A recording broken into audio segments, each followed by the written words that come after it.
ராமாயண கதை உலகம் முழுக்க எங்கும் பிரச்சாரத்தில் இருக்கும். எதுவரை? யாவத் ஸ்தாஸ்யந்தி கிரையா, மலைகள் இருக்கும் வரை, கடல் இருக்கும் வரை, சூரிய சந்திரர்கள் இருக்கும் வரை, ஜோதிஷ் சக்கரங்கள் எல்லாம் சுழன்று கொண்டு நதிகள் ஓடிக்கொண்டிருக்கும் வரை எப்போதும் ராமாயணத்தினுடைய பெருமை இருந்து கொண்டே இருக்கும். இன்னும் கேட்டால் ராமாயணத்தினுடைய சிறக்கு இருக்கும் வரை, அதனுடைய பெருமை இருக்கும் வரை சூரிய சந்திரர்கள் இருப்பார்கள், ஹிமாச்சலம் இருக்கும், மேரு இருக்கும், கங்கை இருக்கும் என்றே சொல்லலாம். அப்படின்னா அந்த ஸ்லோகத்திலே பிரம்மா அனுகிரகிக்கும் போது பாரத தேசத்தில்னு சொல்லவே இல்லை. யாவத் ஸ்தாஸ்யந்தி கிரையா சரிதஸ்ச மஹீதலே, பூமி முழுக்க எங்கும் கங்கை ஓடுமோ நதிகள் ஓடுமோ அதில் முழுக்க ராமாயண கதை இருக்கும்.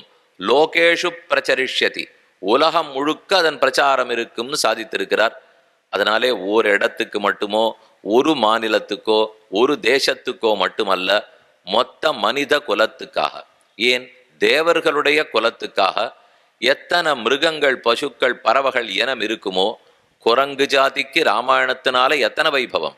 அப்படின்னா அது மனுஷ ஜாதிக்கு மட்டும் கட்டுப்பட்டது அல்ல, மொத்த ஜாதிக்கும் பசு ஜாதிக்கும் பரப்பன ஊர்வன நகர்வன ஸ்தாவர ஜங்கம தேவ மனுஷ எத்தனை உண்டோ அத்தனை பேருக்கும் பொதுவானது ராமாயணம்.